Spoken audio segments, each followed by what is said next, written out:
Hey, y'all. Hey, Dawn. Hi, everybody. Welcome to Live with Kyrus. I have special guests on here tonight who I'm so happy to have with me. We are going to be discussing Dr. Emerson Eggerich's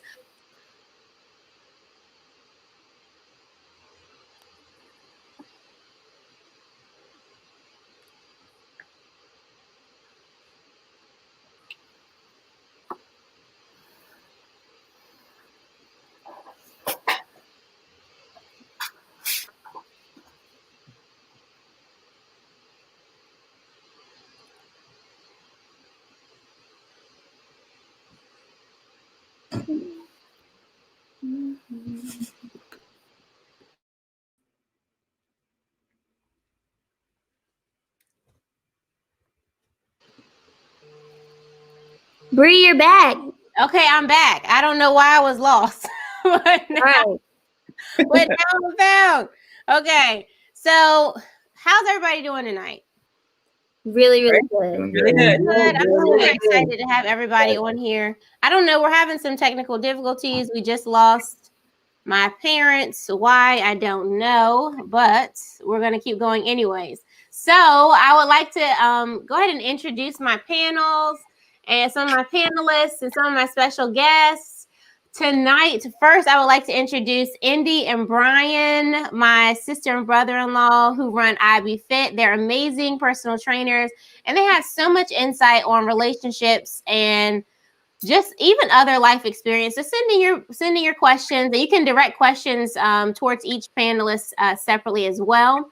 We also have Aaron and Kelsey Rave on here, and they're doing wonderful things in the Christian community and in life. They have their couples broadcast, their marriage broadcast. They have Quick Talk Tuesday. They have a Minute Word Monday. They have their podcast going on. Aaron, what's the name of your podcast? Our podcast is called Let's Faith Together, and it is just that. It's where we are all just gathering together to get some encouraging words from the Lord, and just talk all things marriage, relationships, and following Jesus. Yeah, I their podcast is literally off the chart. So if you need some encouragement, please go to his page. And he also does Worship Wednesday with my sister Indy. He just put out a new song. So Aaron and Kelsey are doing big things. She's expecting my little nephew, baby Brave. But even more importantly than that, or alongside of importance with that, she's also a law student at Regent. So you'll be able to see her in the courtroom. You know, you don't want to go against her though. She's not playing with y'all. And I have my parents here, Kyrus and Brian Whitehurst, Pastor Kyrus, and she's the associate pastor at Favor Nation, and my dad is deacon at Favor Nation and chief hugger. But they've been awesome, wonderful blessing in life and just in experiences with everything that we have going on as well, and just raising good kids. And I have Pookie. Oh, wow. I've got Janelle Bales on the screen, okay? And any of you that know her, you know that she likes to be behind the screen, but I have pulled her out from behind the script, behind the screen, and behind the plays to come out and just give us some of her experience and some of her great life advice as well. So we have people who are coming in. Aunt Carolyn's on here, Martia, Sam, my best friend Taylor, Dawn. We got Ice-T on here, Tremaine. Oh my gosh, I miss you. Oh, and Sonia. Hi, everybody. We love you guys. And Rachel. Hey, Ray girl. Hey, Lulu. So tonight, let's just go ahead and get started. Let's jump right in because we're going to be talking about we're talking a little bit about Dr. Emerson Eggerich's book and coming kind of straight from that, but we're going to add our own little spin on it tonight. So I'm excited to see what the panelists have and what the panelists have said and what their take on everything is. So this is going to be good. One of the things that the book actually talks about, well, not one of them, but a lot of the things the book talks about is marriage. So we have people on our panel who are single, engaged, married, have been divorced, and have tons of life experience. So we're hoping to really bless you guys with some of that tonight. Hey, Pee-wee's on here. Hey, Pee-wee. Hey, Constance. You guys, this is awesome. Okay, so let's dive in. Okay, so the book uses a term called the crazy cycle. Okay. And basically the crazy cycle, and you write us in the comments and let us know if any of you guys have experienced the crazy cycle. So the crazy cycle basically talks about without love from the husband, the wife reacts without respect. And without respect from the wife, the husband reacts without love. So who can tell me that they've experienced a little bit of the crazy cycle in their relationship, or some things that Indy, you've experienced a crazy cycle? Well, sometimes like we would talk about certain things and like it would escalate so abruptly, and I like when you're so far in the argument, you don't know where it started and you don't know how to stop it as well. And so one thing leads to the next. You start talking about the past, you start talking about the things that you said you were going to forgive but never did, and you're just wondering like, dang, how did we get here? And I've literally sat and thought to myself during this argument, like, how did it start? But I'm too far into it now to stop it, And so like if it's just like about, oh, you missed a wrong turn or exit or something, but then all of a sudden it turns in, you never listen to me, I'm doing it, blah, blah, blah. So just certain things can pile up and you're just in it for the long haul. The long haul meaning a long time, right? So, but okay, so even after, so when we think about the crazy cycle, we could even think about, can a wife get the love she needs from her husband by simply showing respect? Like even in the crazy cycle, when situations happen, could we answer differently? Could we show respect and still get the love we need even in that moment? Or do you think they go hand in hand? Kyrus and Deacon Brian, what y'all want to say? I think. Oh shoot! I think respect that she gets also goes along with doing the right thing and trying to show appreciation. So when they show you appreciation, you don't mind going the extra mile and taking care of your responsibilities to make sure they're happy. But okay, so then Pastor Carson, what if he doesn't deserve respect? Well, okay. How do you handle that? How I handle it now for the people the correct way, because I have learned some things. Because before I never handled it that way. Anyway, so normally what would happen is if I felt like just like the world, because we're supposed to be kingdom people and we do things the complete opposite. So the word tells us that he deserves respect regardless of whether he's given respect or not, because of his position, regardless of what he looks like, regardless of what he acts like. I'm supposed to respect him anyway. But that's not how I started out. Let me just say, because I came from a home where, my mom was divorced. My grandfather passed when we went to live with my grandma. So I didn't have any male figures to tell me how to handle a husband. I had 6 uncles and they all told me the sky's the limit, do what you want to do, be who you want to be. And nobody ever talked about marriage or a husband or the right way. My mom's thing was always, God bless the child that has his own. You do what you need to do to survive. You be the person with the degree. You be the person making the money. You be the person making the decisions. So that's just how it was. So our cycle has been crazy the entire time. Amen. But Tremaine said the crazy cycle is good in a way, simply because your significant other should be able to express how they really feel, as long as it's not any physical or verbal abuse. Do you, boo? Oh, shoot. I see you, Tremaine. B-Lou has something to say. Well, just to feed off what, Kaiki was saying, when I first, asked her to marry me, I was like, but now the sheriff's in town and I want some respect. But then I got in a crazy cycle. So, he was like, I'm not having that. And then, we bucked the system a little bit and, I had to put the hat off for a little bit and then I got it back on. You know what I mean? Indy. I'm going to take it off, though, for this, show and stuff. Oh, my gosh. Dr. Constance said, with age comes wisdom. No respect equals no encouragement equals failure. I completely agree to that. Jonelle, what do you have? What is your take on if the person doesn't deserve respect, or if they do or don't. Like, how do you, in a relationship, to be successful, or even if you've seen it not be so successful, what is your take? Do you think that that really works? That principle could work? Well, I think just judging from things that I've experienced myself, I came from a place of, if you do this to me, or if you speak to me in a certain manner, or if there's any type of verbal or belligerent attitudes in the household, and not just with the marriage, Bree, it could be just any relationship. It can also just be with parents or your children. I always felt like, if you treat me this way, if you say this to me, if my way isn't right, you don't deserve the respect.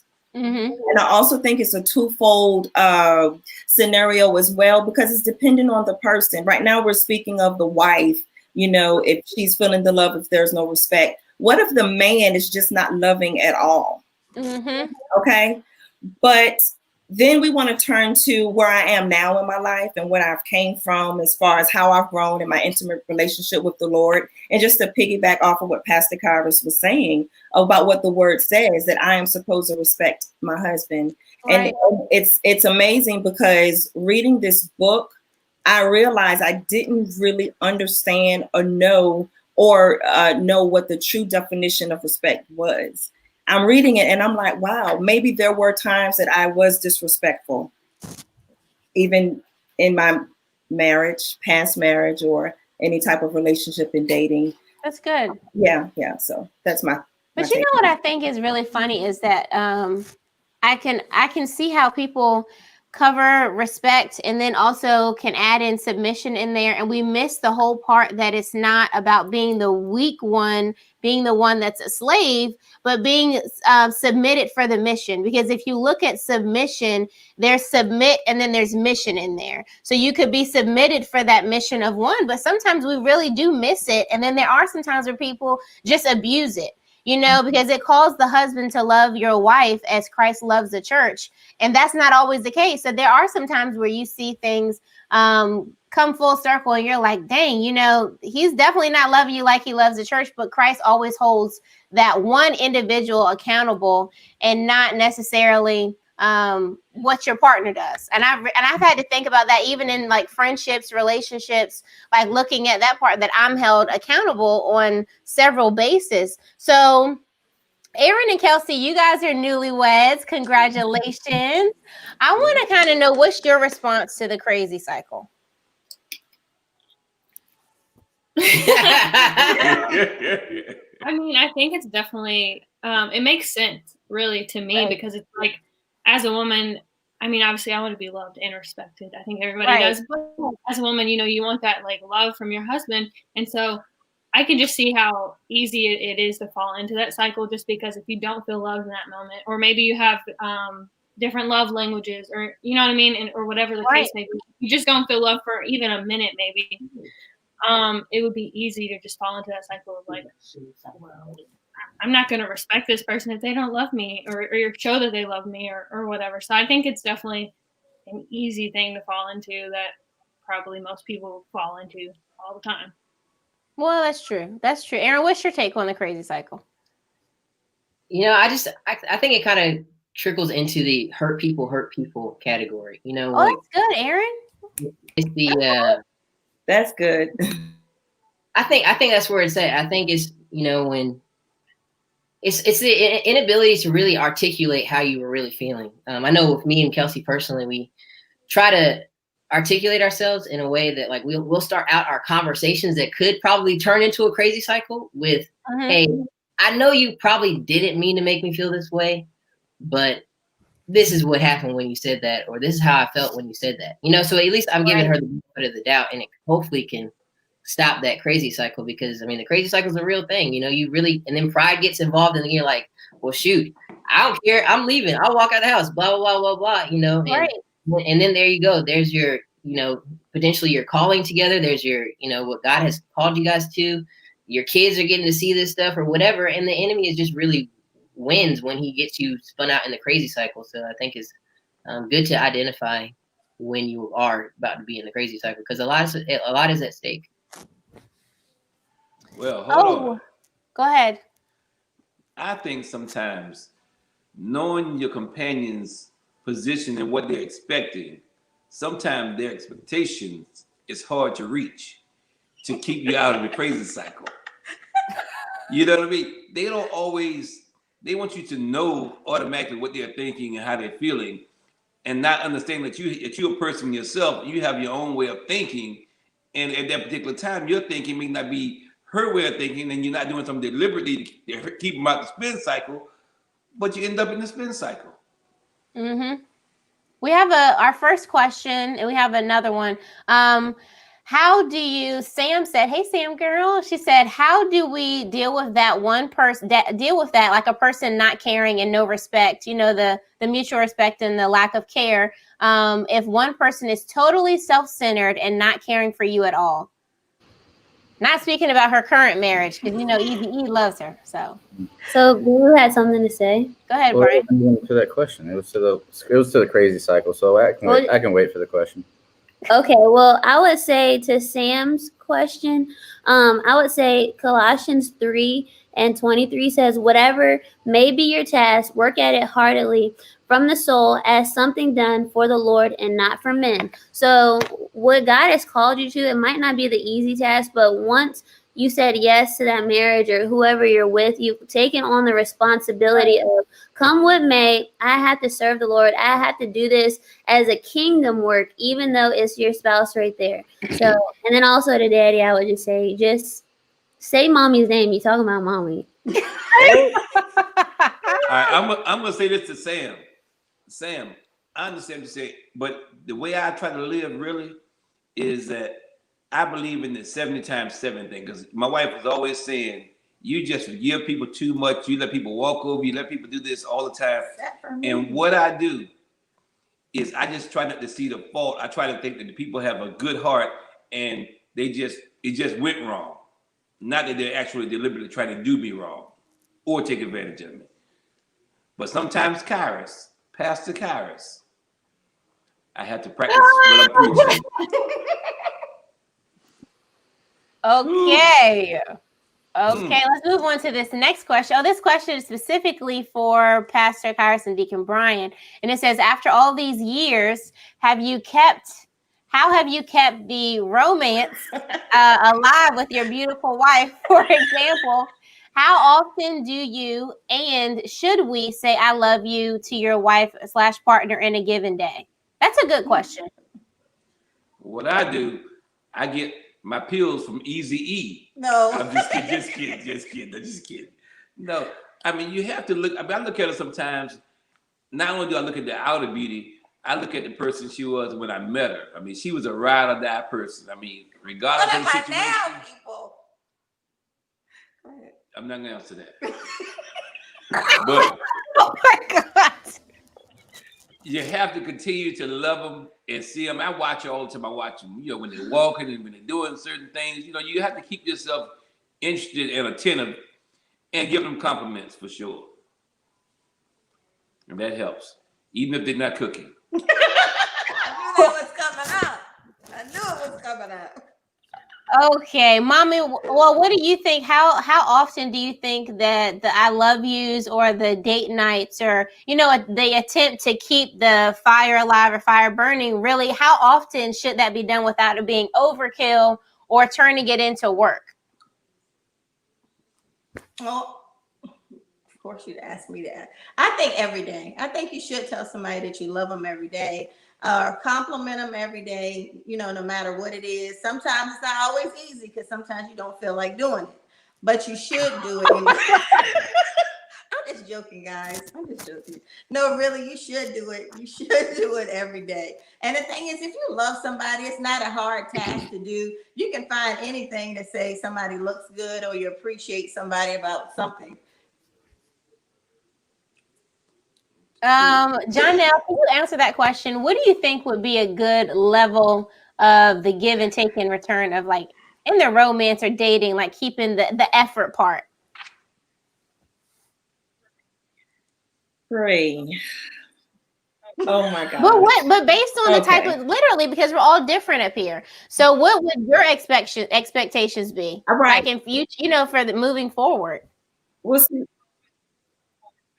Okay, well, so even moving forward, Brie, I would just tell you, like my parents have told me, I am a different breed, and I am really trying to work on myself with this. I'm not the mushy gotta have the I love you every day. I'm really not, and this is the thing. And I'm just gonna just be real transparent here. I didn't know how, and I'm still learning to even learning to take compliments. Oh, good. Okay. I can tell you that my ex-husband would say to me, "Oh, Ray, you look good today," and I'm like, "Well, anyway." Seriously, and I'm being really serious right now. Good. And even my daughter would say, "Mom, you look really nice," and I'm like, "Girl," because I didn't know how to take compliments, and that's something that I had a problem with in myself, my self-esteem or my confidence, right? So even now with your question, honestly, I don't know, because it's something that I never required. I never required anyone to tell me how good I looked every day. If you didn't tell me you love me, I was just like, okay, I just didn't. And as I listen to myself speaking and respond to your question, that's an issue, because I have a father who told me every day, and even to this day, that he loves me. That's awesome. Junior, you look good, baby. You look good, Junior. And my mother. I mean, it's not like I didn't have this. Right. It's just me. No, that's good. Yeah.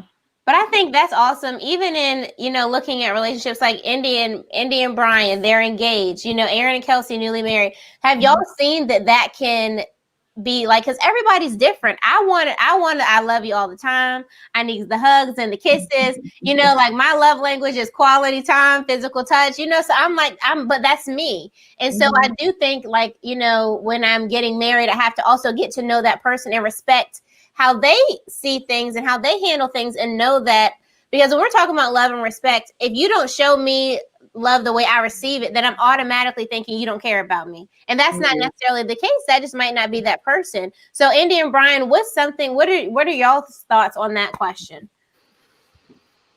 Well, for example, this just happened actually today. So Indy came to the gym today just looking really beautiful. And I always notice when she looks beautiful, but I didn't tell her. So how's she going to know? Right.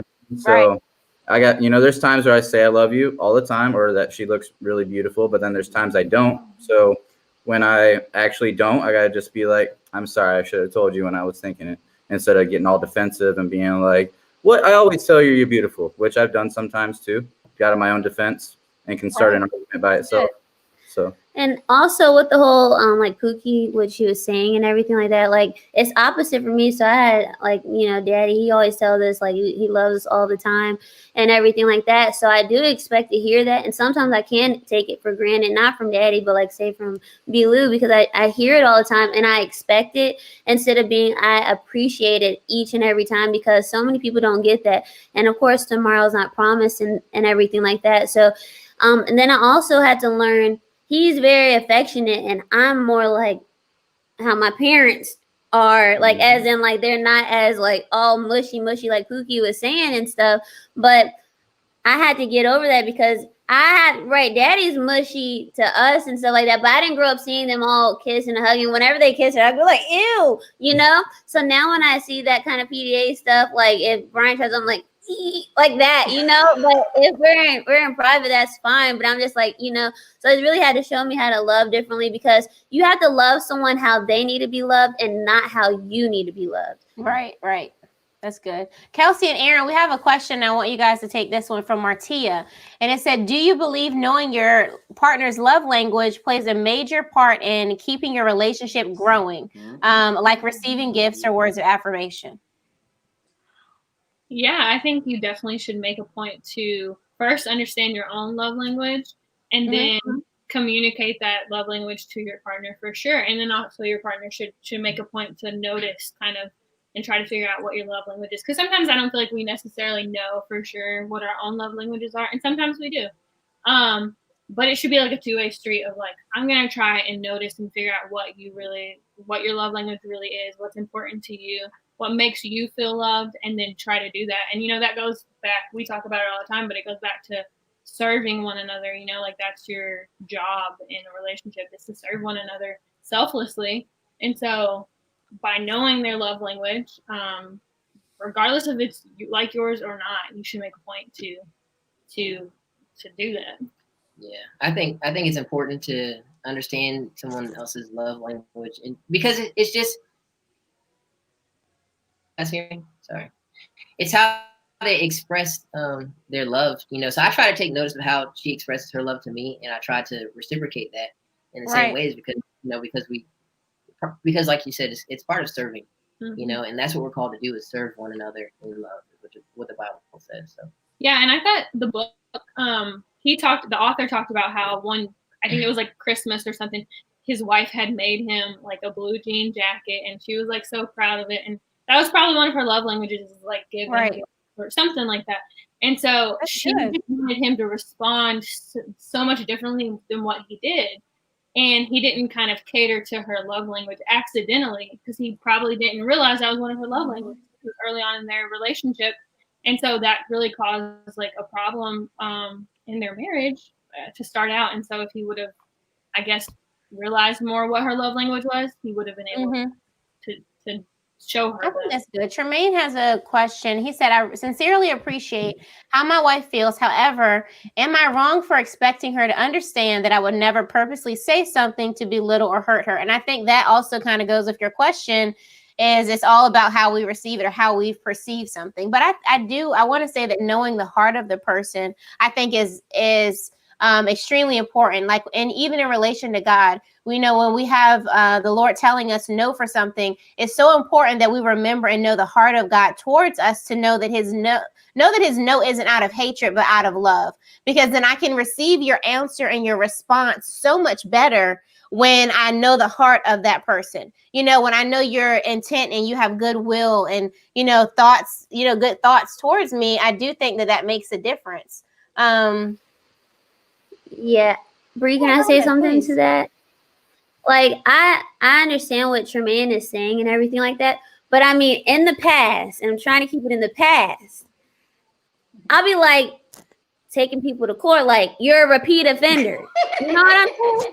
So then when like he's saying like, well, I didn't mean it, but I'm like, look, God looks at the heart and I look at the outer, and I don't know your heart. Only God knows that. So I feel like sometimes it's your job to articulate what you really want me to understand. But I'm not saying that's not always right. And just like Daddy was saying in the scripture, it says forgive 70 times 7, And so when one falls, there's another one to pick it back up. And so if he's fallen and I'm like, let me go ahead and kick some dirt on you while you down, none of us, we don't win in the end. Like, would you rather win an argument over losing your relationship? And that's when you have to just look back and say no. Well, I think those are good responses. Oh, go ahead. I'm sorry, I didn't hear you. What did you say? I couldn't hear you. Go ahead. Oh, okay. I do agree with that, but I think it comes in time. And I think from being around a person and know how the person feels about you and how the person cares about you, then if it's something small and they've done it, then they probably didn't mean it, or they weren't thinking about it, or so much going on sometimes. Sometimes we do stuff and we forget things or forget how somebody feels, but not intentionally. Life happens. But I think after being around somebody and knowing that person cares about you and loves you, I think sometimes you can give them a pass, and then some days you don't, but you can give them a pass. Oh my gosh. Okay. Not that some days you don't, but okay. Okay. Can I add this question? Oh, sorry, Aaron. Go ahead. I just want to add to it too, because if we look at 1 Corinthians 13, it's the the verse about love, and and it says, love is patient, love is kind. But one of my favorite parts of that verse is where it says, love hopes for the best.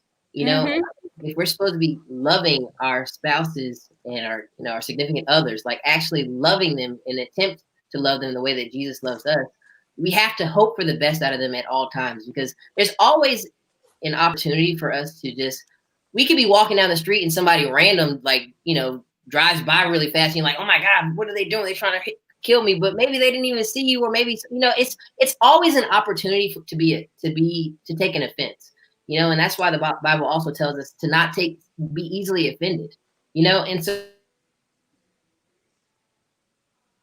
say, hey, like I said earlier, like, I know you probably didn't mean to make me feel this way, but this is how I felt because of this. Let's talk about it, because I know that you are able to talk about things, and it hopefully that way of opening up the conversation keeps her from being offended at me being offended. Like, I know you didn't mean to offend me, but and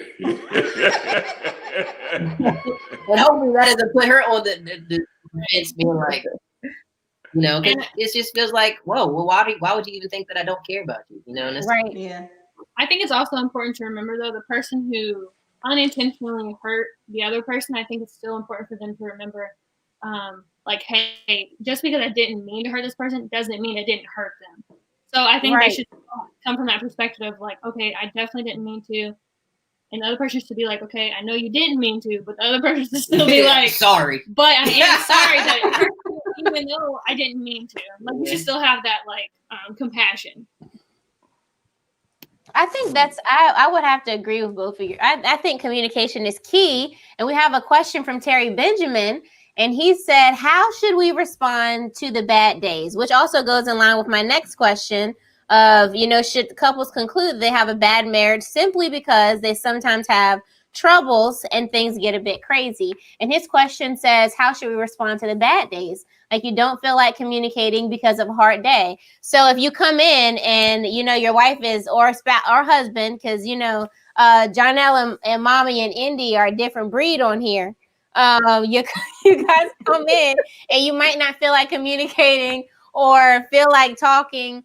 How is your spouse supposed to handle that when you're kind of maybe feeling distant, or you don't want to communicate, or you've had a tough day? What is the response that I guess as a group y'all would think would be acceptable or the right way to handle that? Well, let me talk on that one. I feel that whatever you're going through, be it at work or someone in your family has made you mad and upset you, that should never go home with you. You have to sometimes disguise it. Now, don't get me wrong. It's hard sometimes to separate the two, but you have to. I mean, I never get mad at work and come home and my wife said, I can tell you had a bad day and I don't want to talk to you about it. I don't want to talk to her about it, because I'm not going to, for one, if I have something going on at work, I'm going to get it off my chest at work, so I don't come home and be upset about it because I can't control what happened at work. So I'm going to let them know how I felt at work or my other family, and so you don't get upset. You can still keep the communication lines open, because you shouldn't let some outside interference interfere with the one you say you love and it has your back. That's good. Deacon Byrne. I want to ask Indy though, because Indy is a person. Indy is my sister, y'all. Let me just say myself. No, let me tell y'all 1 second. Indy is the kind of person, she was like, okay, like what I'm saying, so she was like, okay, Brie, I need to take a nap. I'll talk to you about it later. I'll talk to you about it later. Can't talk about it today. Well, sometimes, I honestly feel like he put his question back up. Like, I really agree with what he's saying sometimes, because I don't know about you. I feel like sometimes I have a little more guy syndrome sometimes, because it sounds weird, but I feel like sometimes I'm at my word limit for the day, and it's not always right. But I already spoke as much as I could speak today, and I just need some quiet time. I just need a second to go lay down for a minute, but it's not right, because I believe in different seasons, God gives you grace to handle more. So it's not our spouse's job to like unload everything for the day. Like, we can't go home and dump everything out on them and expect them to carry the load, because they've had their own bad day too. But a lot of times, and I'm not perfect at it, I really try to believe that, Jesus inconvenienced himself for me on the cross. So I need to inconvenience myself for someone else. And it's really, and I'm like, looking at them like, y'all can't see that I don't want to talk about it. And I feel like the more I give that off, the more that nobody picks it up. And so, I mean, but sometimes like he'll have a long day or something, and we'll just sit on the phone, and he's just quiet. He's like, look, we can be on the phone and stuff like that, but I just feel like, just sitting in silence, and even if we're on speakerphone together, we're not saying anything, we're still together, so you have to kind of compromise. Well, to add to what Indy was saying, there was a day before we had actually talked about this and, fixed it, but there was a time where I just assumed that she'd be okay if I, got off work after, because I talk a lot, training a lot of clients, and I'm just loud music in my ear all day long. So on the way home, I was like, I'm just going to drive home. And then I called her when I got home, like 2 hours later, and she's like, why don't you call me after work? Because I always call her right when I get off work. But that right there is bad communication, that I didn't even communicate that I didn't want to be on the phone. Know, so it can go like multiple different directions. And I'm like, you doing some shady? And now I'm like, we're going back. Andy, Terry Benjamin said, make a shirt, sis. Word limit. Word limit.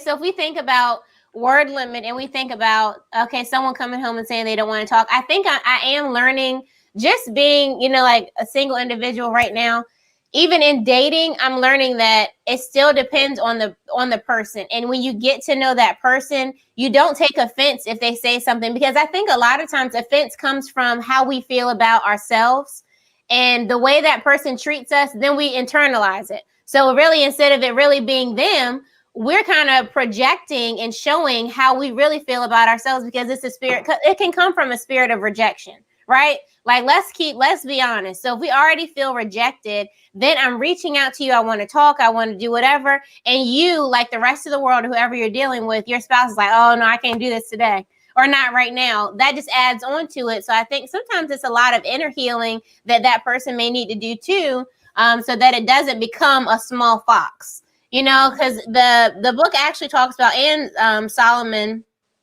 Song of Solomon 2:15, it says, catch for us the small foxes, the little foxes that ruin the vineyards, our vineyards that are in bloom. So Pookie, Jonelle, sorry, let me be professional.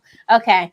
Let me be professional, y'all. Okay, so Jonelle, I want to ask you, what are some of the little foxes that can threaten or spoil a marriage to keep the crazy cycle going? Like, what do you think? What's been your experience with the little foxes? Okay. So the little minute things, right? The little trivial things that can just turn into something big. And I can honestly say about myself that I'm guilty of creating something more than what it is, right? Okay. Because I have an issue with feeling like someone is trying to control or tell me something I need to do. Okay. Ooh. So a little example that I will share.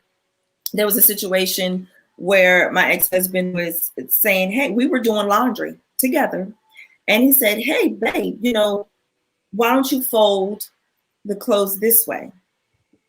And I said, because I fold them this way. This is how I was taught to fold clothes this way from like the time I could fold clothes. So he said, yeah, but if you do it this way. And in my mind, I'm like, you're not going to make me fold clothes the way you want me to fold clothes, because what is the big deal? The clothes are being folded, right? So, but now think about it. 15 years ago, that was my attitude. You're not going to tell me, okay? You're not going to tell me to take this exit when I leave work, when I've always taken this exit. Why? In my mind was because you're trying to control, and now you're trying to tell me which way to go, right? Right. But why didn't I just sit back and say he was just trying to show a better way, right?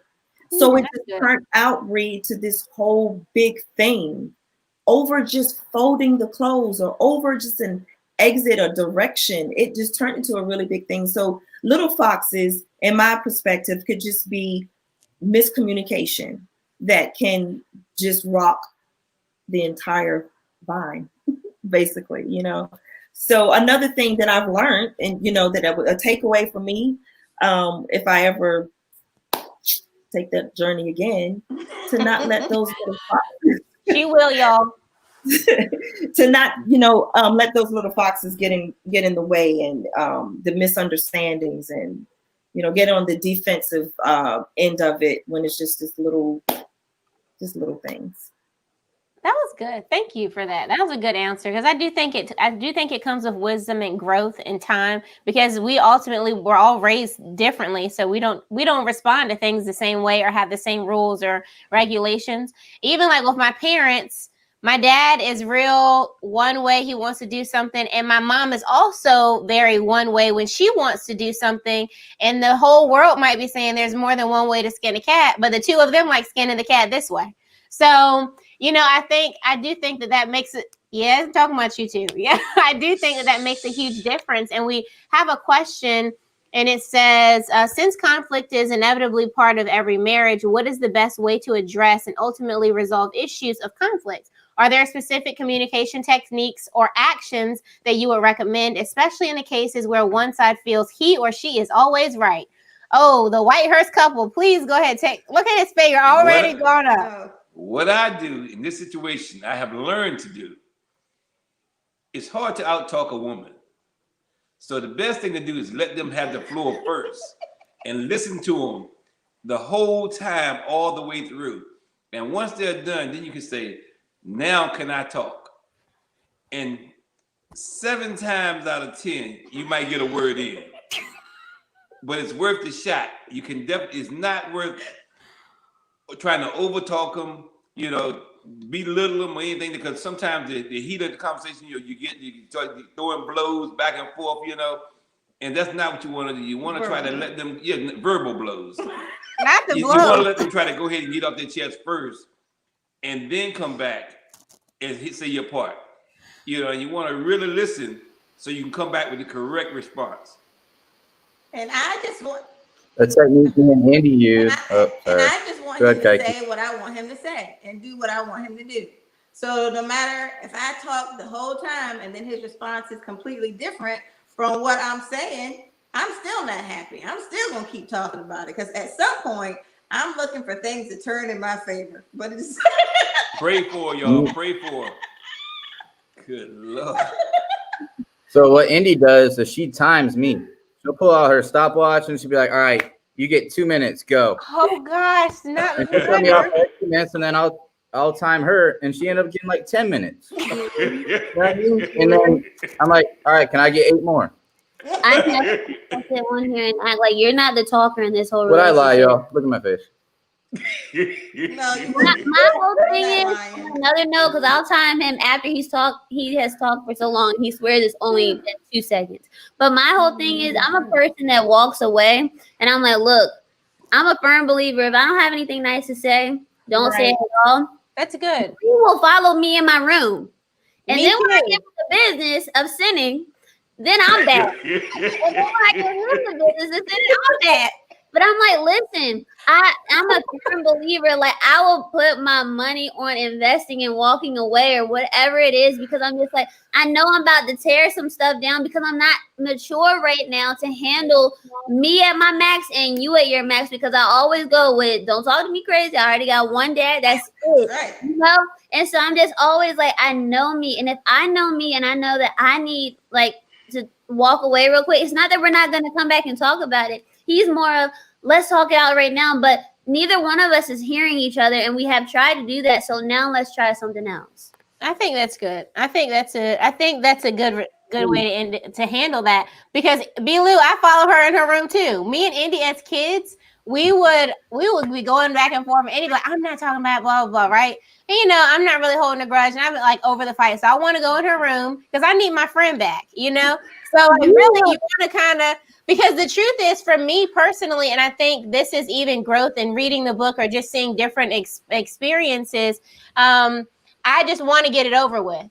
I'm the type of person, I'd rather run sprints than run long distance. And when I say that, and you talk about it from a spiritual or relational standpoint, I'd rather run sprints in the time of the time of possible turmoil or trouble and make it a quick thing so we can start and we can get to the finish line of it, instead of the marathon of how that can really prolong and push your relationship so far out because no one, it's a consistent, slow and steady pace instead of like, let's handle it, let's forgive, and let's move on. So if Indy be Lou, I'd be following her into her room too because I needed my friend back and I was tired of fighting.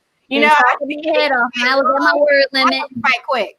But sometimes, like, so I had to learn though, if I did really do something wrong, I got to let her tell me how she really feels about me. She might cross the line for a second and I'll get upset, but I gotta sit there and expect, okay, she deserves to be upset. Let her say it, all that kind of stuff. And then when I finally let her have the floor, then I can be like, all right, babe, I didn't mean it, blah, blah, blah. But when I just keep on like chasing her down and trying to talk over, it doesn't Pursue happen. me with love, not with that mess. Go ahead, Aaron. No, I was gonna say I definitely relate to what Indy's saying. I 100% am the kind of person who, if it's like the heat of the moment kind of thing, I'm gonna be pretty like angry or emotional, and so I need to sit back and be able to think rationally for a minute before I start just popping off and saying stuff.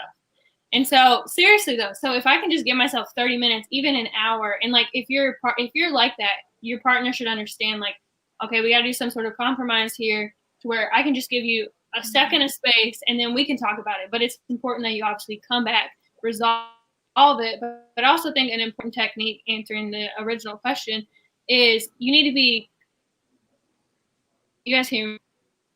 Sorry.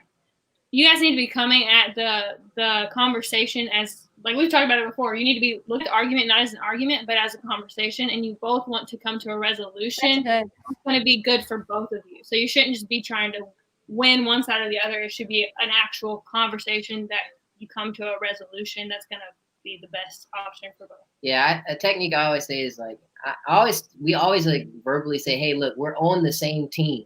At the end of the day, if you're married, or you plan on getting married, you're on the same team. And like, that's something that I try to never forget, like that in anything, we're on the same team. So, and at the end of the day, the devil's plan is to steal, kill, and destroy, So like, you can walk away, but make sure you do come back and talk about it. Make sure you do come back and have a conversation and get these things kind of handled, or, maybe they won't come to a conclusion, but also, love doesn't have to have its way all the time. So there's sometimes it's got to be like, okay, well, we can agree to disagree for this. It depends on the level of intensity of the conversation.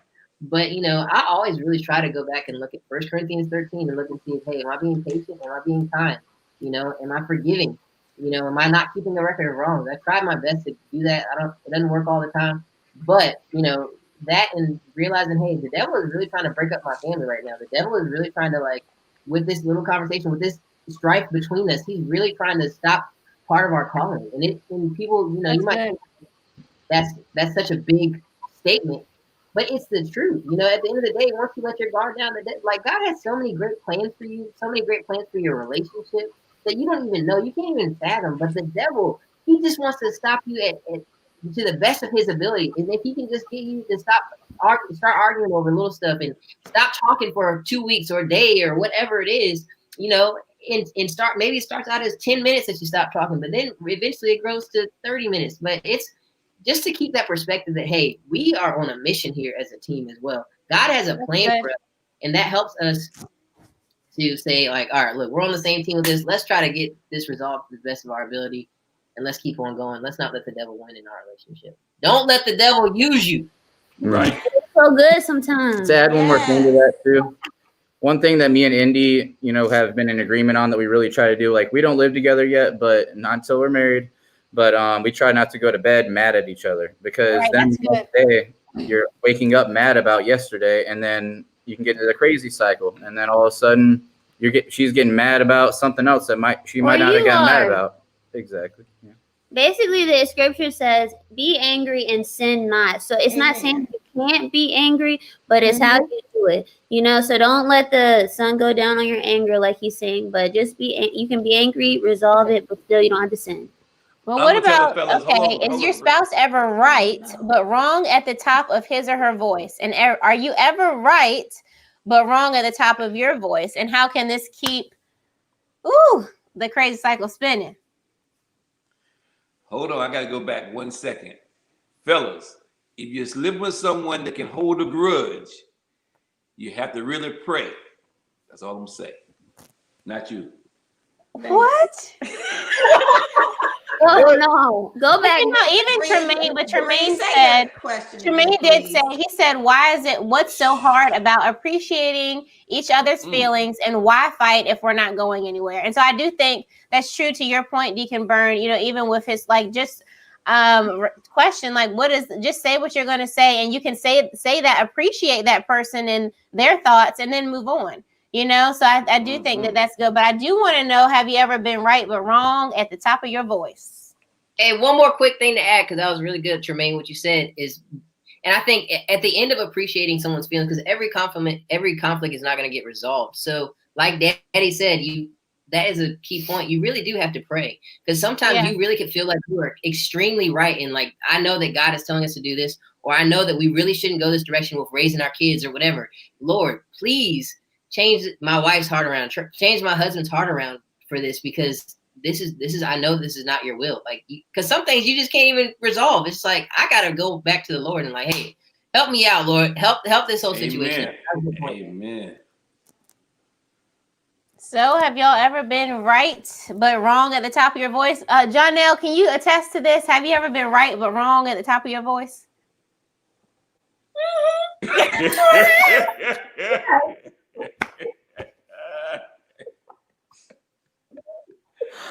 Oh God. But would anyone say, but this is the thing. But would anyone own up to that, right? And say, okay, Jonelle, you were right. No, nobody's going to say that. So this is where I'm going to go with this, and I'm going to keep it short. My daughter will say, Mommy, you're right, but your deliverance was awful. Right. You did not have to use that tone with me. You didn't have to go up an octave with me. Okay, you're right, but you don't have to deliver it that way. So I'm just going to keep it that way. I'm going to just, okay. And the reason why I say, will someone ever acknowledge the fact or say that, okay, you're right, but I don't think in relationships, just speaking from marriage or dating, okay, and this is my opinion, would the man actually say, babe, you were right, but you didn't have to say it that way. You have some, okay, just speaking from experience, okay, and things that I've witnessed, okay, this isn't just all about me, things that I've witnessed, okay, and stories that I've heard, he'll never tell me that I was right. Ooh. And I think that's why sometimes a woman or a man, I mean, let's, both ways, okay, that they fail to get that point across, or so you will know, this is it, I'm right, hear me. And we feel that we have to just go so hard, or the man might feel that they have to go so hard, right, just to make the other person hear them. Mm-hmm. Okay, so it's like, it takes a really special confident person to admit that you were right. I think I'm that person, because I don't mind saying somebody's right. Like, I'll tell even with my parents, I'll say, okay, that y'all were right, but y'all didn't have to say it like that. So even from a child's perspective, looking at their parents, Pookie, which is, similar to what you just gave, that's true. You do see how people can be saying the truth about something and speaking straight facts, but the way they deliver it is so harsh, it's terrible. And so it just makes it so much better, because if someone's going to give you a Christmas gift, right? So we want the present. The present is a good thing, but if they throw it at you and it gives you a knot on the head, how happy are you to receive that? But it's true. But it's true, because it is all about the delivery, because you can wrap things up and say them in such a nice way, but the delivery be so bad, you miss the whole message. Yeah, and it will cause you to shut down. It caused you're in a situation where the other person was right at the top of their voice, okay? It will cause me to shut down, like, because you didn't have to. So in my mind, I'm right, you're wrong, all because of the way you told me or delivered that particular message. Now, so hold on. What I'm gonna say, Pookie, Janelle, is that sometimes I've witnessed this myself. The man is trying to say he's sorry, but the woman is talking at such a high level that they never hear it. Come on, bruh. You can't hear it over the loud talking. They are so wrapped up into getting their point across that they didn't hear you say, okay, you were right. Right. And sometimes I'm right doesn't even work because they're so worked up. I mean, and the men can be the same way. I mean, I get worked up sometimes and I know I'm right. But I'm saying, you gotta know me by now. You know what I mean? And so it all comes back to inside you thinking they should know you and you're taking them for granted, their knowledge of how they feel you would take care of a situation. You know what I mean? So it puts everybody in a different side. So look at it from, I'll spin off the angle here a little bit. Look at it from a different angle, okay? So what if you're a repeat offender like me, okay? So you do something that's very similar to the last several things that she got upset about. I appreciate the So honesty. I a lot of the time, like, I try to defend myself before I say I'm wrong because I see that she's mad and I see it in her body language and all that kind of stuff. And I'm trying to let her know, hey, I didn't mean to. I love you. I didn't mean to. And I want her to just calm down. Then I'll be like, you're right. Let's talk about it. But I'm so busy, like, looking at her body language, like, oh, I upset her. I disappointed her. I did something wrong, that I didn't just say, you're right, I was wrong. I was just trying to get her to realize it's me. I love you. You know? Right. Like, hey, we're friends. Yeah. But then sometimes y'all ever got mad because you were right and you didn't want to be right about something? That's all I'm going to say is that it'll make me even more mad that I was right about you being wrong when it didn't have to be this way anyway. Because I think common sense is something that you should have been born with sometimes. But we're going back on mute. Well, but I do appreciate that he does acknowledge that he's wrong more than I do. But I've said that actual phrase, you're right, but your delivery made me completely like not want to admit I'm right anymore. And now I'm just mad at you for what you said. Well, I just fluctuate my voice so you still keep paying attention. Oh, wait a minute, Indy. I don't know if that's right. But, you know, okay, so we did have a question, and I know this can be a little bit, we're going to answer this question because Brandon had just basically, he asked, do you consider someone strong if they stayed, if they were cheated on? Now, this comes a little bit off of our book, but we do have some wisdom on here, so I don't want to ignore this question because I do feel like it's important, and it's an important heart question. So do you consider someone strong if they stay, if they're cheated on? I'm going to take a try at this one. I would say, not only are you strong, if you're married, I think you're doing the correct thing. Sometimes if there are kids involved and there's a situation where you can work it out, you're doing the right thing. You know, now if you're single, they're single, you got to call me on the phone. No. You know, but I'm just telling you now, sometimes you have to really look not only at your heart, and sometimes it's because of something you may have done, not saying you caused them to do that because that's still wrong, but you have to look at what happened prior to any of this stuff going wrong. Because I tell people all the time, when you're dating, the first 6 months to a year and a half, 2 years, that guy should be trying to treat that woman like an angel, and vice versa. You know, I'm just saying, you should be going perfect. But if stuff started going wrong, you can see what's going wrong before it gets to the next level. But I do think it depends on the situation. Like you said, we probably don't know enough about the situation to give him a full view of maybe how something should be handled. So without us really knowing everything about the situation, what that person did, maybe whoever was involved, or their kids involved instead of marriage, or what they actually did, I do think maybe they could, talk to one of us on the side, so we could probably try to give them more advice, because I'd hate to just give them, general advice when it may not help the situation. I know we're up here laughing and joking about it, and I know, but this is really, really serious, and marriage is serious, relationships are serious. So I don't want to give any advice that might turn something upside down, because we don't know. But forgiveness is key. Depending on the situation, like I said, because we don't know, so I don't want to give a broad answer, but you want to try to forgive the person depending on the circumstances. If you can, find it in your heart to forgive that person.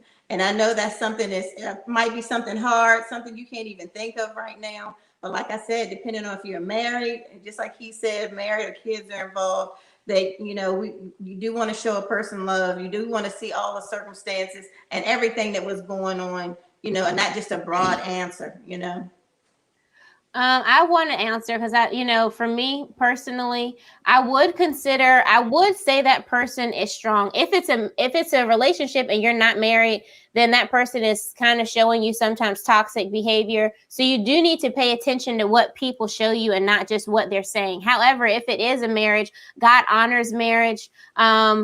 And if you've chosen to stay because something can be worked out, or, we have comments that are saying about going to counseling or, even seeking help outside of that, it is important to stay. And I would say that you're strong, not in a sense of, oh, you stayed or, oh, you persevered, like a badge or like a knock off the old block or anything like that. But you're strong because you didn't allow the enemy to come in and tear down, because the enemy hates marriage. He hates the joining of marriage. He hates what it stands for, what it's supposed to do for the kingdom. So in the sense of just still trying to be obedient and not just running away, or not running away, but not walking away or tearing something down, and maybe even waiting to hear the Lord or hear what the Lord has to say about it, that in itself and being God-led would make you strong. Now, like we said, we don't know the true situation or all of the ins and outs of it, but I would say that still staying in any type of situation to, be led by the Lord, if the Lord led,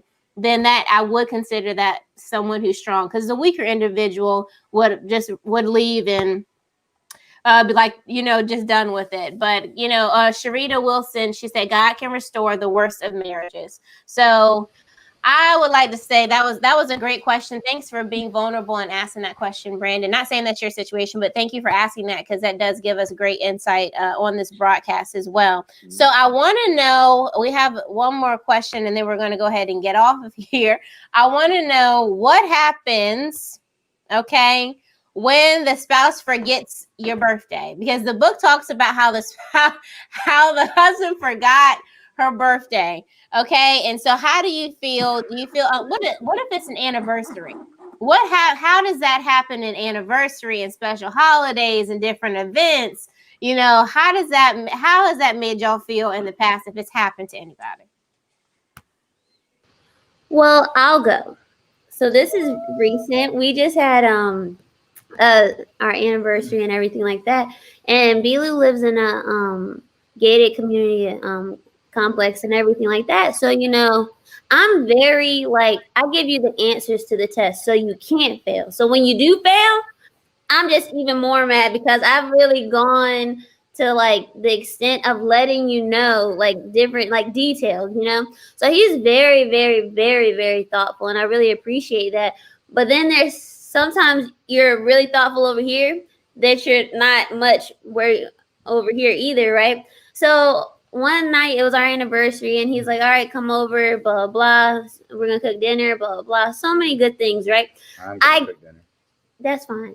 Okay, so look, I get to the thing and I dial his number. Mind you, it's only 15 minutes away, 12 depending on my speed, right? So I'm I get to the dial and I'm calling his phone, and I'm there's only one way to get in, this way or it's two. And so I'm starting to hold up traffic now, and now cars are being belligerent, and now I'm sweating. I'm oh my god, and it's our anniversary, and I'm oh my gosh. And I call him, I'm yo, he's not answering the phone. There's 8 cars behind me, it's adding up. Finally, I everybody reverses, goes to a different exit. I'm just oh my god. So I finally get in, and I'm bro, what in the world? I'm tone my top of my voice is all the way up. Okay. And so I can't even lie. He I just thought I had time to take a shower. I was where? I told you I'm on my way. I gave you all the instructions, and it was really bad. It tried to really ruin the night and everything. I even uppercutted the balloon. Okay. That's just I just fired up. so I'm not proud of it, but I did because I felt like I had to make a statement. But That's not right. she had gave me the interview call. She's like, I'm gonna call you. I'm gonna be there at this time. Blah blah blah. So I thought I had enough time to take a shower, but I had balloons all set up. You know, I had dinner already cooked. I had like a surprise cake for her, all that kind of stuff, flowers. So I was like, I got out of the shower, and then she called me, and I was like, oh no, oops. And when she came in, she was so mad that I was like, but look at all this, you know. Like it literally tried to erase everything. I did stay stuck on mad for a really long time, but I had to remember, like, calm down. Your mama told you to not go in there all amped up, but I didn't listen. And I was just like, power up. But to give her credit, I was like plating our food and all that. And then she came up to me and she looked at me and she's just like, you're sorry, right? And I said, gave me a kiss. I didn't. Okay, let's go back on mute. But you get it. Like I had to turn a sour situation because he really didn't mean to, and it was intentions. But then I felt like really neglected and embarrassed because I'm like holding up this traffic and everything like that. But you know, I had to change your heart because I was like, look, I'll remember this day for the rest of my life in a negative way, or can I turn it around to a positive? And so I'm thankful he's very forgiving. But it's like the book had mentioned, like, you know, I didn't intentionally try to not open the gate. Yeah. I just had my mind stuck on so many other things that I was kind of chaotic in my brain, and I was just focusing on the food and getting ready and all that kind of stuff. I didn't actually intend to not answer the phone. So, but it happened. So she looked at it the positive way, and we actually had a great night. So, and it's a good memory still. So. Yeah. And that also answered one of our questions where it says, try to identify when the positive time turns negative. And are there certain words said? So no, there's no certain words. You just uppercut the balloon. And that's just how I had a strong balloon. Oh my God. No, but in all honesty, so Ephesians 5:33 says, however, each one of you also must love his wife as he loves himself, and the wife must respect her husband. So do y'all think that there's any wiggle room in Ephesians 5:33? Pastor Kyrus and Deacon Byrne, what do y'all think about that scripture? And is there any wiggle room? I'm going to let her answer this one. No, go ahead. But it's a call for both men and women because they're saying, but it just shows love your wife as he loves himself, you know, and a wife must respect her husband. And that doesn't mean that she doesn't deserve respect. We're talking from a standpoint of, if you love me, husband, you will respect me. You'll show love to me. You know, it's all covered under love. But for men, respect and love is synonymous. But for women, we call it love, but there's still respect under that large umbrella of that term. Because if you love me, you'll respect me. All right. To me, it goes kind of hand in hand. To me, when you say you love me, you don't leave me out there alone, or you don't leave me wanting and not fulfilling. You know what I mean? Not saying that's her. I'm just saying, in a relationship, if you tell me you love me, if I tell you I'm going to do something, I'm going to do it. If you tell me you're going to do something, I expect you to do it. You don't see me struggling or know that you want to eat or drink or do something every day. And then, don't get me wrong, if the person is sick, the love is there. You know they love you because they're there, they're attentive. But then you wonder, are they really love me and caring, or are they just trying to nurse me back to work? What? Oh my God. You know, so it has me going sometimes. I gotta go, guys. So I'm just saying, you know, to love me is to know what I like. You know, it's like when my wife, when we were dating, she loved diamonds and jewelry, all kinds of stuff there. So I would never go out and buy her a jacket and some gloves because I know she wanted diamonds. She knew I liked car parts, so she would buy me car parts. So, you know, you do what you know the other person's going to keep them happy and what they care about. And that shows, to me, that shows love and thoughtfulness. I'm gonna agree with him, whatever he just said, because I you know. But do you think there's any wiggle room in the verse when it says love your wife as you love yourself, and wives respect your husband? Do you think that there's wiggle room and that there's conditions? Like, is the love conditional and the respect something that can be seen as conditional? Well, it shouldn't be. It shouldn't be at all. To me, I'm going to say no, because don't be mad at his response, mommy. I'm not going to go out and buy, you know, name brand cologne, and then I'm gonna get her a knockoff. You know, I'm gonna do like what I would do for myself for her, regardless of how they treat you, how you're feeling. I'm still not gonna shortcut them because I'm upset or I think they're a lesser person than I am. You know what I mean? So you have to love them regardless of the situation. I have something to add too, Bree. Okay. So like I need to make sure that or one thing I was talking to her about is that if she respects me, it's gonna be, you know, more easy for me to show her my love, you know, and for me to love her right. But if she's never respecting me, I'm just gonna be mad all the time and upset that how am I gonna actually love her the way she needs to be loved? And vice versa. So also, I don't think there's any wiggle room in it as well. The Bible is very clear on what it says. And sometimes in the situations, we need to ask God to change us while we're waiting for the other person to change. Like, God, I don't know what's going on, but in the meantime and in the waiting, change my heart, change how I'm seeing this situation. Because really, like, you know, it's a two-way street kind of thing. You know, it's not just like, oh, nag, nag, nag, and all that kind of stuff. And then when they do what I want them to do, then they'll, you know, then I'll show you respect. Because just like that worldly saying, you have to give respect in order to get it. That's really not how the Bible is saying. It's saying do it anyway, out of the goodness of your heart. Pastor Kyrus, did you have something you wanted to say in response to this? No. I think he handled it well. I'm gonna go with his response. What do you think about the first time she's ever been submissive? Trust me, I'm gonna talk to him later. Janelle, what do you think about the wiggle room? Do you think that there are conditions or certain things that, like, even just in whatever day-to-day situations, that is conditional, or do you think like there's a way around it? There's a but that can be put in there? No, I'm going to just agree with what Indy said as far as the wiggle room and as far as what we're supposed to do according to the word of God. I can say that now. Okay. Right. I couldn't say that. I've been divorced now, I don't know, 15, 16 years. And you have to think about when you have a married couple that, yeah, I was a Christian, still a Christian, but a Christian, he's a Christian, but we did not have an intimate relationship with the Lord, period. Okay. Mm-hmm. Yeah, we went to church, we went to Bible study, but was there any praying together? Was there any, compromising? I think he tried to compromise as much as he could. I tried to compromise as much as I could. He loved me the best that he knew how. I loved him the best that I knew how. Right. So according to, regarding this question, there were conditions. Mm-hmm. And on that fleshly, not having an intimate relationship with the Lord, there were conditions. I mean, you do this to me, I'm not saying anything to you. I do this to you, you don't say anything to me.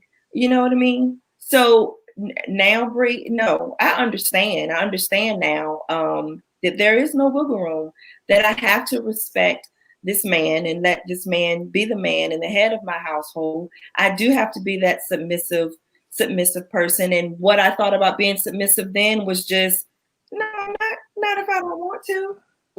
No, that was my attitude. But that's because I was young and immature. I mean, not making up excuses, but it's just what it is and what it was. So in today's world, and in my mind right now, there is no wiggle room. Okay.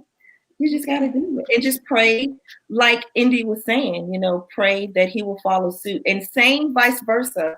If you have a woman that's not really living according to the word of God or not really being true to scripture or true to the word, that you pray that she will follow suit. And I think that just brings it full circle to know that you should know who you're marrying in the first place. You should be equally yoked. That's good. Equally yoked. And it just not about spirituality, but it's even about the things that, that you like to do. I'm not going to marry someone who's a rock climber. I know I don't like to climb rocks, okay? He's a rock climber. And if you don't then, hey, well, you want to climb a rock with me sometimes? And I say no, and he's like good with that. If it's not discussed, we're just total opposites. I know there's that cliche, opposite attract, but that's not always true. You have to be equally yoked. You have to know who you're marrying. You have to communicate in the beginning. You have to have that foundation of Christ in order for it to work and it not be an issue when it comes to respecting the love. Okay. Good job. Can I go now? Okay. No, Oh, don't be funny towards Daddy. Don't even try it. I'm not. I just want to say that I don't think there's any wiggle room. And I think you do have to honor your husband as to who you want him to be. Because he used to say to me all the time, you know, I used to fuss at him about going to church and he would never want to go. And I'm saying, you're going to hell. But he didn't want to go to church because of how I was treating him, how he was looking at me. So why would he even want to go? Because of how I was looking. So I don't think there's any type of wiggle room at all. I think that, but Andy said to pray that God would change you. And to me, that's just me. I didn't have to pray God change me because God changed me anyway while I was praying for him, because he changed me first before. And then I looked at him as, I didn't see all the faults that I saw before, all the things I wanted to change before, because God did change me first. Because my thing was, I'm the lion tamer and he's the lion, and I'm always trying to make him do what I want him to do. But I did have to learn that God changed me in the process. So, oh well, you know, I just kept on, you know, praying about it, praying for him to change, and then God changed me. And I just had one verse, Ruth 1:16 through 18, and it was a verse that we actually got married on, and I didn't hear it when I got married 35 years ago. Didn't try to hear it, didn't care about hearing it, but eventually along the way, I did hear it. And it says, don't ask me to leave you and turn back. Wherever you go, I will go. Wherever you live, I will live. Your people will be my people, and your God will be my God. Wherever you die, I will die, and there I will be buried. May the Lord punish me severely if I allow anything but death to separate us. So I'm just saying, you know, to the guy that got cheated on, I just felt sorry for him, because we don't know the whole circumstance and what's going on in his life. But I just been sitting here just really praying for him that, you know, that God would turn things around, whatever the situation is, that he would overturn that situation for him, and that he wouldn't feel lost, and he wouldn't feel left out, and he wouldn't feel lonely or depressed. And I'm sorry, I'm an intercessor, and sometimes I go off the deep end when I just see people hurting. But that verse didn't mean anything to me at first. But it took years and years for me to finally catch it and finally get it, that whatever's going on in my life, regardless, I'm sticking with him. He's been trying to get divorced from me. Every time y'all get ready to graduate, as soon as Aaron was our baby, the last one, he said, as soon as he graduates high school, I'm leaving. Well, Aaron's got to go to college. So as soon as Aaron graduates from college, I'm leaving. I just want to tell you, all three of my kids went to college. Bree's working on her doctorate, and he ain't left yet. So, ladies, hang in there.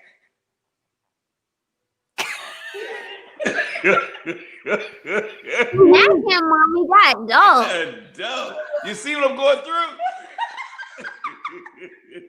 No, but that's great advice, and it's so awesome to even hear that, because the truth is, like, my dad used to say all the time, we can't both basically wear the pants, you know? And so there's such a negative connotation that comes with submission, or saying, hey, I'll follow you where you go. Your people will be my people. And, you know, live or die, we're going to be there together. And I'm not necessarily the ride or die kind of person. I'm like the ride and where we going, because I kind of need to know. But the Lord is changing me to be more of that, because in all honesty, if the husband is the head, you can also see why men have such a heavy attack on their lives in general. Why would Pharaoh order to kill all the boys? Because he's worried about a next king coming. You know, so you can see all the pressure that men already endure. So it is important to have a helpmeet and have that partner along the way, because it makes your mission and your mission for the kingdom, not your mission in everyday life and your own personal goals, but what God has called you to do, to have that support. Because if it says don't forsake the gathering of the brethren, and we're talking about church, how much more important is it to have the support and the gathering and the iron that can sharpen your iron even in your own home? You know, so this is a huge topic that we're trying to cover in a short amount of time, but and these questions are really good. I want to ask one more question. It's a little bit sensitive, but we have I believe a wife on here. who has an 11-year age gap from her spouse, and her spouse has been married before. And so she was talking about in the intimacy area, just the different levels of experience and, not and wanting to always be fulfilling or pleasing to that person because they have had prior experience. They are a little bit older and they don't want the person to get bored with them in that marriage. So how would you handle that?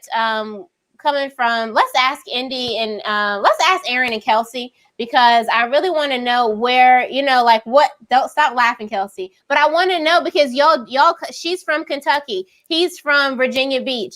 Aaron could have been raised one way and Kelsey raised another way, because we're really talking about the differences in experience and lifestyles. Even though it's in the bedroom, we're still talking about the differences. So how is that can you give us a quick answer on how you would handle that, you guys? I mean, I'll just say, first and foremost, I guess that's part of the reason I think that, God just tells us to wait to have sex before we're married. I'm not trying to say this in a condemning way, but I'm just saying that's an example. Like, I didn't live a perfect life before I was married. Kelsey didn't either. But it's the truth. Is this that, like, there is that temptation to feel like, maybe am I not enough? Right. Is what I'm doing not enough? Was there an experience later? I mean, earlier before me that was better? All this other crazy stuff that the devil tries to put in your head. But it's just a lie, and at the end of the day, you are you. God has given you a confidence. He start praying for that relationship. Start praying for your marriage bed. Start, just keep that in prayer. Ask what's going on, ask what they like, what they don't like, all that kind of stuff, But at the same time, God has He's brought you two together. God didn't give you a spirit of fear at the end of the day. So right now you're afraid, personally. You're afraid of, hey, am I good enough? Is this going to be great enough? That whatever, blah, blah, blah, blah, blah. All the same things that I'm sure so many people who've had sex before they were married get into a relationship, and then they start thinking about past stuff or stuff that happened in the past or whatever, and those memories don't go away, and so some people are like, well, use those memories. Some people are like, don't use those memories. I don't personally think you should use those memories, because you're stopping your intimacy that God had originally intended for you and that person, so I would just say, make sure you try to be present in the moment when you are having your intimate times and all that kind of stuff. Be present. Try your best not to let the enemy just win in your head and in your heart. And you are enough. That's all I can really say, is that you are enough, and that's really all I can say, is that you are enough. And the enemy believes that you aren't enough, and that's at the end of the day, because he's trying to ruin your marriage. He's trying to slide in a little bit of insecurity into your marriage and into your marriage bed, so that eventually you won't have intimacy. He's trying to stop your intimacy. That is really what the enemy is trying to do. That little doubt in your head is the enemy trying to stop the intimacy that you and your husband will share. And your husband, more than likely, he's probably just happy, but just try to cater to each other's needs, serve one another. That's all I can say, I don't know if you got anything to add to that. I think that was a really, really good answer. But also going back to the purpose of not having sex before marriage is really a protection for ourselves. But I also think that also extends to like watching pornography, that kind of stuff. Even just because you're not having sex with a person, you still can use those mental ideas and things and like beliefs of like, oh, this is how it's supposed to go, or this is what's supposed to happen, or this person's supposed to do that. I mean, things like that are so unrealistic. And so even if you're not having sex before marriage, try not to watch pornography either, because it's just another thing that'll be a comparison that's going to try to destroy. Comparison is a killer. There's plenty of quotes out there about comparison and how it just kills. It can steal your moments in the present, and it's just a lie from the enemy trying to destroy you. Not just sex, but with anything in a relationship, you can always compare. So, or if anything in life, you can be comparison of what somebody else has. That's being covetous, whatever. Try to say that word. I don't really care what y'all gotta say. Covetous. Whatever, okay. How you spell it? Okay. Yeah, but that's true, and it does. And comparison does kill. It is a killer, and it isn't just about sex and relationships, but it also puts an expectation on that person that the demand will never be met, because it's your expectation, and you're expecting them to become something that is also fantasy, unstable. unreliable, unattainable, because when we put someone on we give them a certain standard or put them on a pedestal, we're expecting them to always maintain that level, and it's unfair to you, and it's also unfair to that person. So having those expectations is, I expect you to be the best that you can be. I don't want to compare, men and women. And we have a request that Terry Benjamin said, let Deacon talk. So what's one response you would have, Deacon? Call me when we get off this chat line. No. No. So what I would say. No, I don't need to repeat the question. I'm just checking. No. I mean, what I would say is, to the young lady, I would say if you're younger, just don't be no fool and have someone pulling the wool over your eyes and trying to fulfill some fantasy that he has, and it's not realistic, like Pastor Kyrus said a while ago. You know what I mean? You just want to be under control and do what feels comfortable to you. But I know the Bible says honor your husband, fulfill you want to fulfill his needs, but you don't want it to be robotic. You know what I mean? You don't want to do what I say do, or else it's not right. You're not doing the right thing. You have to be wise. I would have a conversation with him and let him know how I was feeling, because I think she needs to communicate to him, how she feels about things, if she's able to, that she needs to communicate to him how she feels about whatever the situation is, whatever the problem is, and take it from there. And like we always talk about, Christian counseling, if necessary. Doesn't mean you have to do it. You might be able to just talk to your husband and tell him how you feel, and he can tell you how he feels, and y'all meet halfway somewhere. Find his stash. Get rid of the little bottle. Oh my God. Okay, you have something to say. At the end of the day, keep God involved in your relationship. That will just help. Exactly. So when you have the Lord in there, and you have there's so many great things in the Bible that just give you peace. Mm-hmm. And when we keep our minds on the Lord, that's when we have perfect peace. There is a Bible verse that says that, so when you have your mind stayed on the Lord, you will have perfect peace. That means in any circumstance, you should be able to have perfect peace. So if this thing is really worrying you, get in the Word of God and get that peace that He is offering freely, and it's there for you at all times. So to spin off the sexual topic a little bit, I think being yourself and everything, and like comparing yourself, like she's saying that she was younger, right? Yeah, she's 11 years younger than her husband. So like, and he's been previously married as well. So me and Indy were similar in age, but I'll just put my personality, instead of talking about sex, I'm talking about my personality. Indy and her family are hilarious people. Like everybody you guys hang out with, you're always the funny group. And then when I first started dating her, I was in a shell kind of. I'm not really a person. I didn't really have like a super funny personality, and I'm still working on it, but we would have a lot of talk. Like she loves to laugh, and that's one of her love languages is like laughing. Like she really wants to laugh all the time. And how are we going to have how is she going to want to kiss me or hug me or anything like that if she's never laughing and all that kind of stuff? So I had to stop comparing myself to her and her family and how they're so funny and they're always lively, and just be myself and stop comparing myself. And then when I stopped comparing myself and just was trying to be myself, then everybody started laughing at me sometimes. Sometimes I might not say something funny, but sometimes I'll say something funny and everybody be laughing. And that's just me being myself, and that's made our relationship better. So I think you could probably put that in the same, category of the sex. Just be yourself. Yeah, I'd say don't lose yourself in the process of being someone else, what they want you to be, because at the end of the day, you're going to look back on however many years you wasted and have so much more regret because you let that husband or spouse, whoever it is, take the life out of you, and just seeing what you could have been and be so sorrowful because you accepted something instead of speaking up and communicating like, hey, you got with me knowing that I was this way. So the way you're trying to change me, we're going to have to talk about this, and just accept that, I love you for you. You love me for me. And this is why we got together. I think that was really good. Those were really great responses.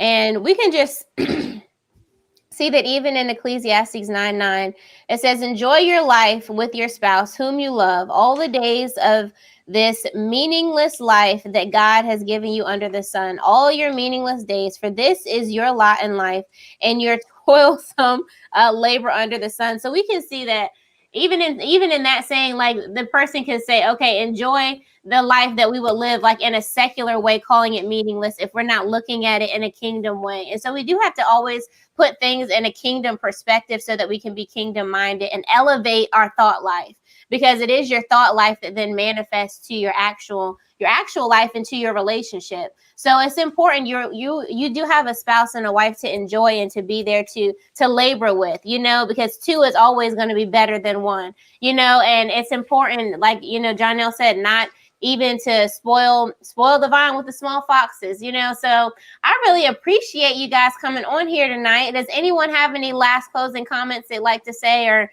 anything encouraging for the people before we get off of here? I just want to say, stayed up daily. Get you a little bottle of communion. Take it as often as you can. Keep your mind stayed on the Lord. That was good, Deacon B. That was good. I just want to say, if you never listen to this again somehow, I think one of those powerful scriptures that really help in relationships and marriage is serving one another in love. And if you kind of can really do that, I just feel like it just does wonders, serving one another, not being selfish about it, but serving each other, Okay, well, we're going to go ahead and pray out. If you want to message anyone separately, and you have any questions about anything, we're all on Facebook, except for my dad, and you can message my mom, or you can message me about it if you need to ask my dad. Don't message my mom. You can message me, but you can also send us prayer requests, anything separate, because we are paying attention to those, and we do actually care about the sheep and the people that are on here. Thank you so much for coming on, and we've enjoyed your questions and your comments. We're going to go ahead and pray out. We'll be back here next Wednesday at 7.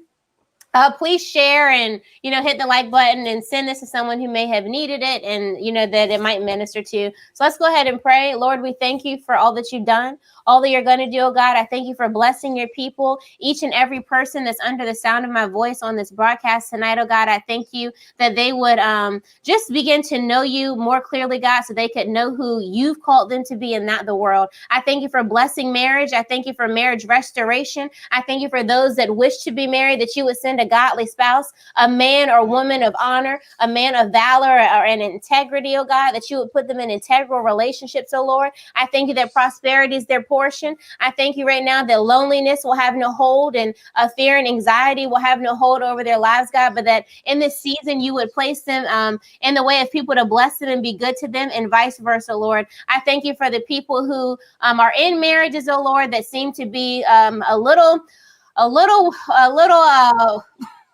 unstable, God, that you would just bring strength, that anything that is in their marriage is not like you, God, that you would just take it out right now in the name of Jesus, that it would be all that you've called it to be, God. So we just thank you right now for just your assurance, for sending love, for sending spouses, for sending reconciliation, oh God. I thank you right now that there are no years and no time lost. We thank you for just giving us your grace and your mercy and your favor for the season of love, marriage, and relationships, and even in our kingdom walk. So God, I thank you that you give people someone to walk this walk with, Lord. I thank you for all that you've done, all that you're going to do, blessing your people tonight, for blessing us, oh Lord, and just watching over them, protecting them. In Jesus' name we pray, amen. Amen.